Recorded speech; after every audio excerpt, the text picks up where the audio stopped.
is it that some Christmas trees look so beautiful and then others just look depressing and boring and uneventful? They all use the same things. They might all use round ornaments. Why does one look good and one doesn't? I'm not talking about those hugely stylized trees with special things on them. I'm talking about a normal tree with normal ornaments on it that just looks better than other trees. Why is that? So in this video, I'm going to show you the secrets to making your average tree look better without going and buying a bunch of like stylized ornaments or anything like that. This is about making a normal Christmas tree just look better. So I'm going to be decorating my tree with my normal ornaments, the sentimental ones and all of the things that you love to use every year, just making that look really good instead of trying to reinvent the wheel and overdo decorating Christmas trees that look like they came from shopping malls.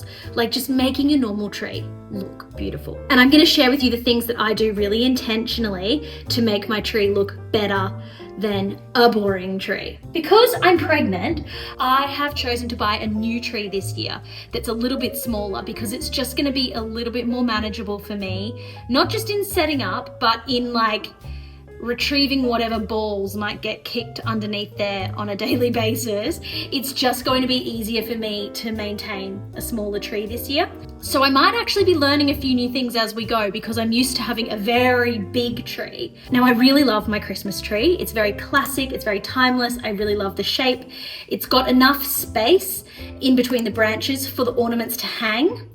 And that's really important, and we'll get to that in a minute. But because I've got an opportunity to have another tree with getting this smaller one for this year, I thought, why not get something that I haven't had before? So I got this alpine Christmas tree, and these are a lot more sparse, and I actually have been really wanting one of these for a while because it's just so different to what I'm used to. So I'm going to be embracing a bit of a different look with this, and we'll see which of these techniques, which I know work with my other tree, work also with this. So we'll be testing this out as we go. So I'm still only just unpacking this, kind of loving that it comes with this, with the thing to keep it in, and this like little thing, like I'm flying business class with my little free amenities kit here. Love that. I didn't actually realize this was going to be so premium, you know. But what I'm realizing is the sparse tree makes for a small box, and my other tree is only 1 foot larger. It's 7 foot, and this that I've got is a 6 foot. But this box is like a quarter of the size, I think, of what the other tree takes up. So this is actually a good little trick, maybe if you're short on space, maybe thinking about approaching like a less dense tree because it takes up less space. It really makes a difference. Like I can't tell you how big and unmanageable my other one is. Like it's nice, I do love it, but it's just like a big job to deal with. This is totally doable for me. And look, it's got like a nice little ribbon and a little section labels. Now, when it comes to tree choice, there's a few things you want to think about. And the first thing is practicality. So if you're limited on space, maybe get a sparse tree like this. Even if you have a tree which is really cheap and really spindly and like looks unhappy, don't worry, you can make it work. You can totally make a really depressing, cheap, basic tree still look really nice, and you can fill them out. So I'd say if in doubt, if you tend to like a bit of a sparse tree, but you also like a fuller tree as well, and you're not really sure which one to pick, I would say probably get a more sparse tree. And often the cheaper ones are very like depressing and sparse, and you can always fill out a tree like this. Whether it's a nice one that's meant to look like this, or if it's just a bit of a cheap basic one, you can fill them out. And I've done that before. I had a very, very basic tree that I bought impatiently when I wanted to start decorating that day. It was just so low quality and so bad, but I still managed to make it look good because I got like Christmas tree colored tinsel and wrapped it around the center of the tree to fill it out. And so depending on your tree and depending how thick you want it, you can do it to any level. But that's a really good hack. Easily transform a tree that might be a bit too sparse and not quite as thick as you want. That can be a good solution if you don't like your tree, or if you just change your mind each year, you know, which I'm definitely guilty of doing. So as I get this tree ready and fluff out all the branches, let me tell you about what we're going to get to next. The next phase, once you've got your tree and you've got the shape of it. This is the time that you can use that Christmas tree kind of tinsel. I'll link to it below so you can see what I mean. But this is the time that you can use that to fill out your tree and get it looking like the tree that you want. You've built your tree. Okay, now what? The next thing is lights. Now, some people do buy lit trees, and I think that this one came with a lit option. But I just really like flexibility and being able to do it the way that I want to do it on any given year, because each year I do tend to want to try new things and have a bit of flexibility. I do really want to try one year colourful lights, which I've always found so tacky. All the things I used to think were so tacky, like tinsel and colourful lights and really retro vintage kind of stuff, I'm really into, and I want to try that next year. So having an unlit tree gives me the flexibility to do whatever I want, as I want to try different things, and it gives me more options. I'm realising I forgot to put my gloves on. Oh, they actually are 2 pairs of gloves, so you could do it with a friend. That's good. So when it comes to lights on the trees, how do you make your lights look better? Why do some lights kind of look a bit lame and then others look really magical? Well, there's 2 things going on there. The first thing is lots of lights. So you can't really go wrong with having too many. And if you have more than you need, which I think I might end up having for this tree, you can figure it out, you know? Whereas if you don't have enough, it looks all a bit weird. So that's the number of lights. You want to have as many lights as possible. But the other thing you want to have is you want to have lights in the tree, right down the branch, not just around the edge. So what a lot of people do is they'll just drape a bit of a thing around the edge, and it's just not really glowing. And you need enough light, and you need the lights in the right place to really glow. And that's the base for like this magical look, because it doesn't just make the tree glow, it also highlights the ornaments so that they're beautifully lit, so that you can actually see them from far away or up close. And you know, so many ornaments need to be appreciated up close because they might have really sentimental things on them or whatever. So you want to make sure that you can see them properly, you know? So that's really important. So I have another video showing the technique that I came up with last year of how I put lights on the tree. It's different to what you've seen before, and it's so much better and easier as well. Fun fact about that video, actually, I bought 2 of the same tree and showed it next to each other, using the technique that I came up with and one not.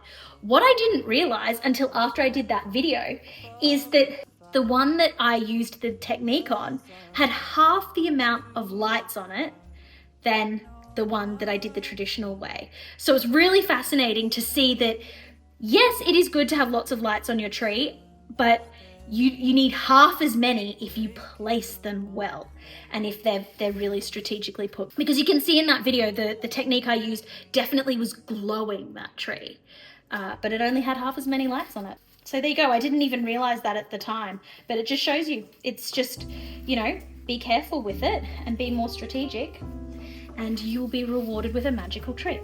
You want to know the whole technique about how I do the lights, I'll link to that video below. For now, I'm just going to go ahead and do that. All right, I've reached a point where I need to make a decision. Typically, what I would do at this point is I would be looking at filling out these gaps. And I nearly did it, but then I realized I'm trying to do a different thing with this tree. I'm trying to embrace this more sparse tree, which I've never done this kind of thing before. So I'm going to hold back on that.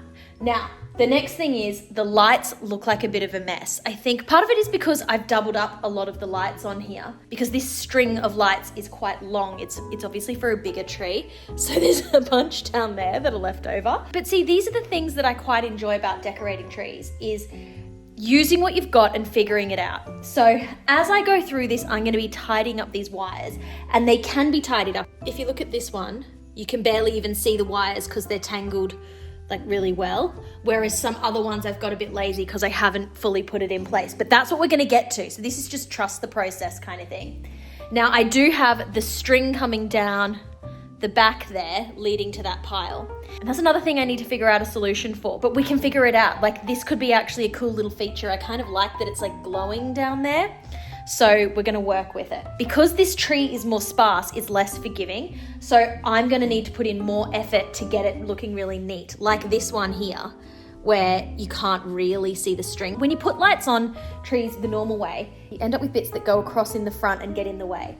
This way means that you don't need to have that because they only go along each branch once it's tidied up. So just trust the process there.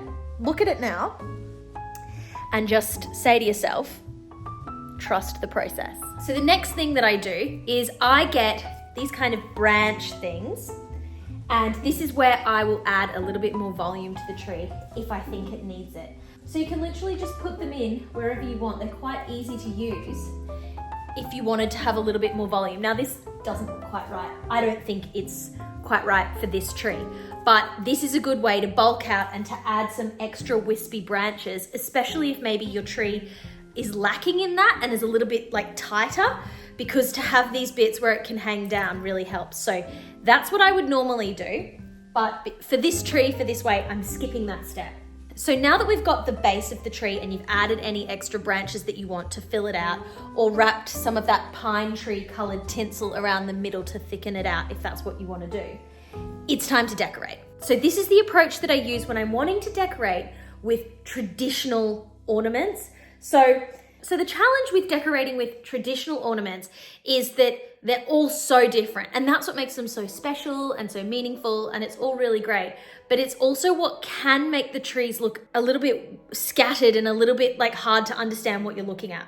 So the strategy that I use to be able to have a sentimental tree but still have it look really beautiful and really magical is to add base decorations first that are going to be a little bit more cohesive, and they're going to bring together one kind of consistent look. So then you can put your sentimental ornaments in amongst that. So you have to have something that's tying it all together.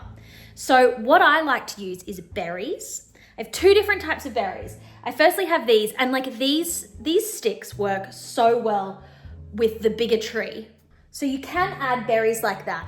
I've got a few different ones, some with leaves and some without. And I'm just going to add a few of them. Usually I can add quite a lot, but you know, we're doing things in different ratios with this tree. I do really think that a bigger tree can handle more of this. You can keep adding and adding and adding, but this one has limitations. So I'm gonna add a few of these now. Okay, so here's what it's looking like. So we've just got a few berries scattered throughout there, nothing too crazy, just a little bit. Now at this stage as well, you could add little things like these pine cones, although I think these are a little bit too big for this tree. So we're gonna skip them this year. But as part of the berry extravaganza, I then add these little things. I love these. They're little bunches of berries, and there's a few different versions of them. They have like sort of different finishes. I like to put these on the end. These are a good way to add the same look of the berries, but especially for these shorter branches up here that can't really handle the long things, you can still add a little bit of berries there. And what that means is that we're adding the berries to the tree in different volumes. So it's not always a big thing of berries, sometimes it's a little thing. Some of these I've actually unraveled into smaller things. So there's only 3 on this one, and changing sort of that volume, because you want to find the right balance between it being like consistent and adding consistency to the tree, but not looking robotic or like it came from a factory. So varying the size and having this kind of variation is what's going to make it look a little bit more just like naturally cohesive, rather than like, instead of like someone just copying and pasting the same thing all over the tree. Now what these also double as is act as my little positioning tool. So sometimes when a strand of lights is like not sitting where I want it to sit, this will help it stay in its final resting place. So like here, this one's not really behaving. And it is harder on these shorter branches, but I can just use this. And that way that's gonna stay how I want it to stay. Now I do like to try to have one light at the end of most branches, because I like to make sure that they're coming out the full length, if they can. Sometimes it's not possible, but if you can, that's what I like to do. So then you really are creating that depth with having lights on the end. And then also with this way of doing the lights, there's also the lights deep along the branch. Okay, so here's what it's looking like now. We've got to trust the process here. We've got the berries and we can always add more as we go along. But there's two real things that are still annoying me that we need to address. And that is some of the excess cables here that are hanging down, and of course the long one at the back. But we're going to get to it. So now we're ready to put ornaments on. But let me just talk you through the 3 different categories that I think of ornaments in, because you need to have this in your head. Ideally, have your ornaments organized like this for the easiest process of getting them on the tree. So first category is most boring. It also, though, is going to be the main one if you're just getting started with a Christmas tree and you don't quite have like a collection yet. And that is these simple, generic baubles. All of mine tend to be in these like metallic colors. Obviously you could get whatever color you want. So the job of those kind of generic ornaments is similar to these berries, that they're going to create a bit of consistency throughout the tree as much as you need it. I do think you need them far more though in a bigger, fuller tree than I'm going to need on this. So I probably won't use a lot of them this year. Now the next category is nicer round ornaments. So some of these have moved a little bit and I need to tidy it up. But this box actually has layers, so we can go down to lower layers to see other things. And so the ones that go down further maybe are less consistently sized and shaped. But at the top here, I just have all my red ones. Now, when you're organizing your ornaments, ideally, it is good to try and put them together by group and by color if you can, because that way you can go, okay, I've got this many red, big balls. Let's put them in the tree, and then we know we've got the red there. And then you layer each kind of category. So like this one, which is also kind of like a red color, might be able to make friends and be treated in the same category as this one. But this one really is moving into a different category. So what I would typically do is get all of these, if I wanted to put these on, get everything that's red and in the red family, and get all of them and do them at once, and then come back for the next thing. So what I also like about this storage box is you can pull each layer out, and like that's what you're decorating with. Everything's in there.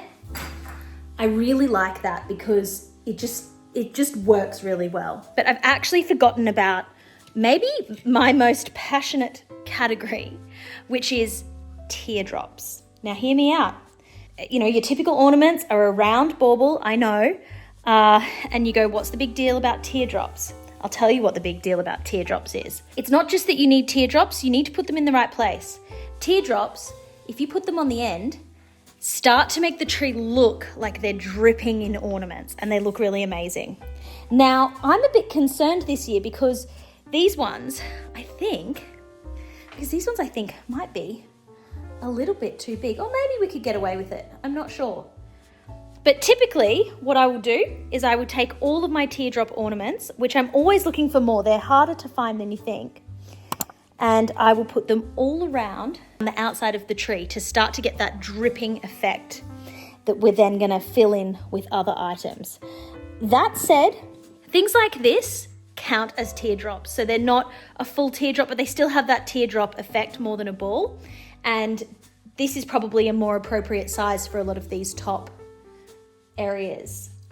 It's funny because I haven't got that much experience with decorating the tree at this short area because I'm used to such a taller tree. This is normally your core working area, you know? So it's important at this point to talk about ornament choice when you're buying them. These are just tips when you're buying them. So I've got a collection here. A lot of these tend to be sort of gold and metallic colors.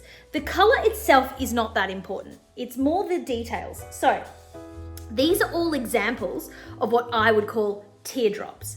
So they're varying sizes and shapes, and most importantly, weight, because some branches can't handle a big one and other branches can.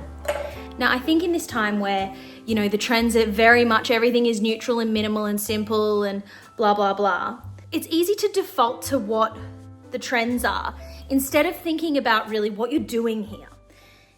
Christmas trees are not about matte neutral colors. And yes, I'm sure there are people who have some beautiful things, but to get a tree looking magical, which is what we're trying to do here, magical and traditional, you need sparkle.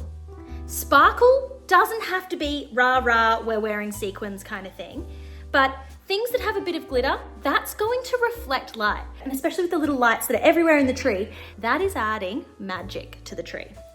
So things that have a bit of sparkle, you might say, I'm not a crystal diamante kind of gal, but for Christmas, become one. That's going to refract the light so nicely and really add that, just amplify that glow of the tree. If you're a little bit uncomfortable with that kind of concept, you could do some more silver ornaments, because even if silver isn't really your color, silver will tend to glow like gold under the gold lights, if that's what color your lights are.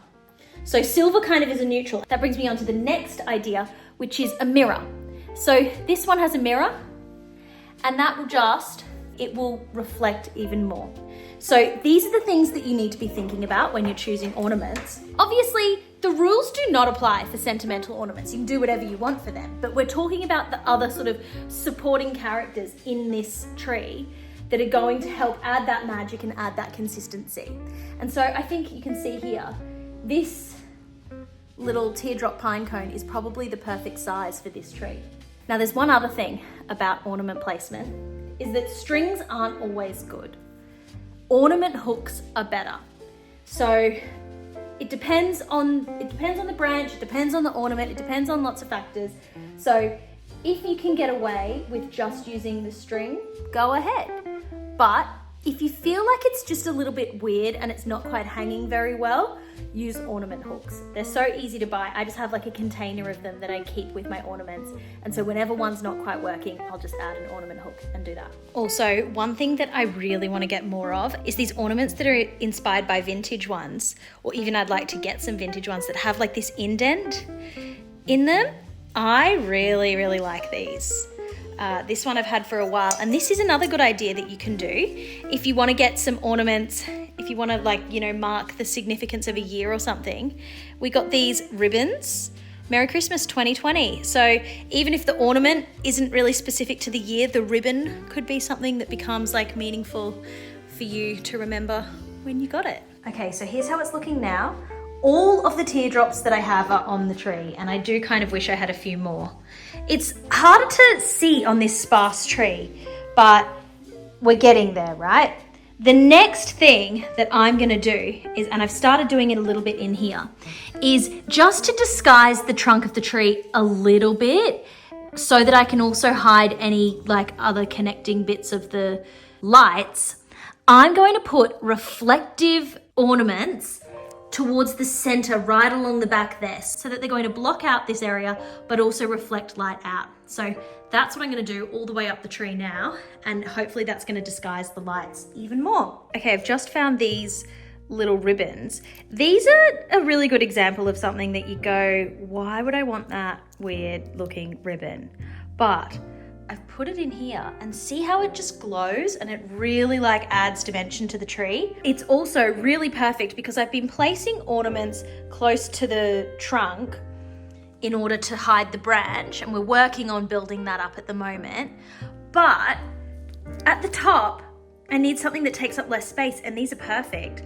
I only wish I had these in other colors, because I think a silver and a gold would look a little bit more subtle and still do the job of just like covering that. And I'm not even securing it, I'm just placing them there. But see how good that looks? That's starting to fill that out without taking away from the sparseness of the tree. So I'm liking that. I've still got some work to do to tidy up these. It just all gets a little bit challenging on these smaller layers.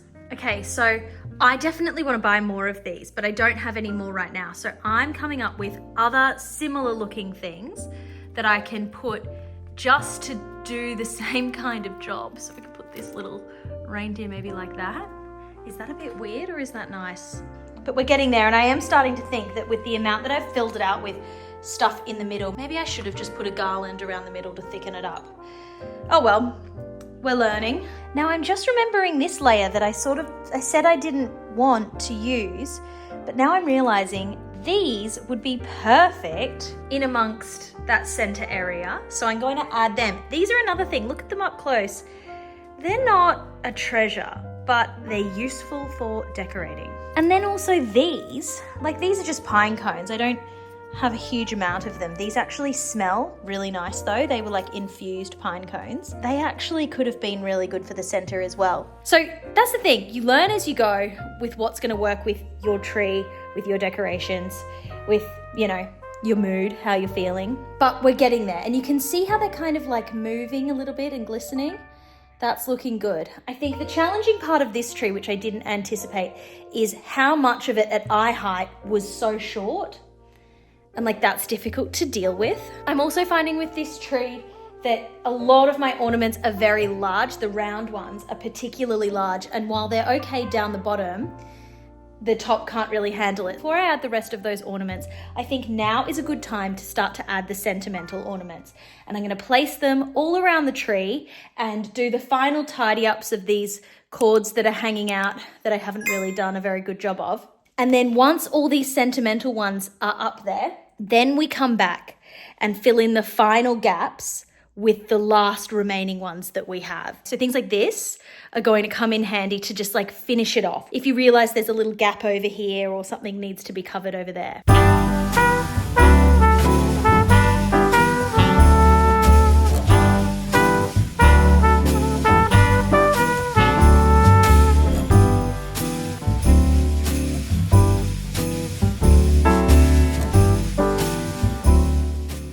Now it's coming together nicely, but we're still not finished. There is a very important step that you need to do at this point, and that step is to step away from the tree. You need to leave and you need to reset, because when you've been looking at it for too long, you're too close to the project, all you can see is all the ways that you want to keep adjusting it, and you just need to step away.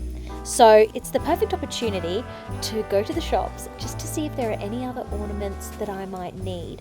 I'm always particularly looking for these smaller teardrop type of ornaments because they're just the hardest to find. But, you know, also don't mind a bit of a garland and a bit of a fake flower or whatever.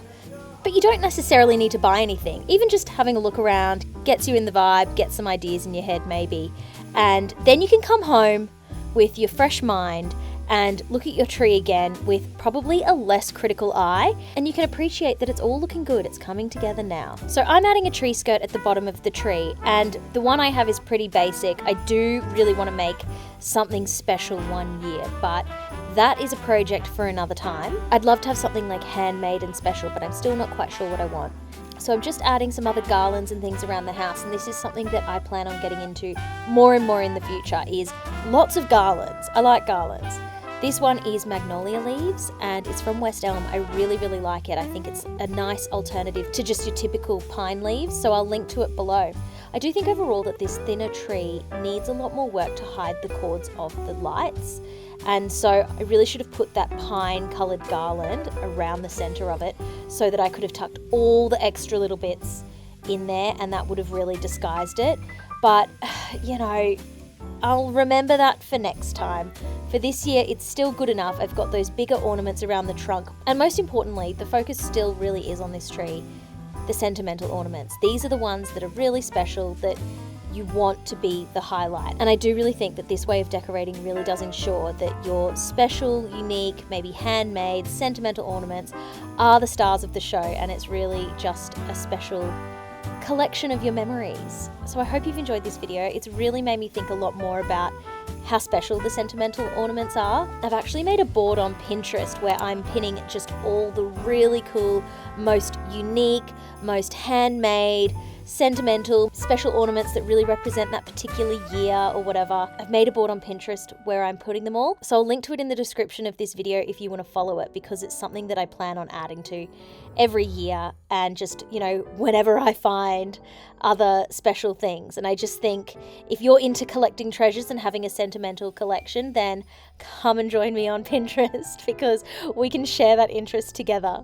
So I'll see you there, or I'll see you in the next video. And in the meantime, I hope you have a very Merry Christmas.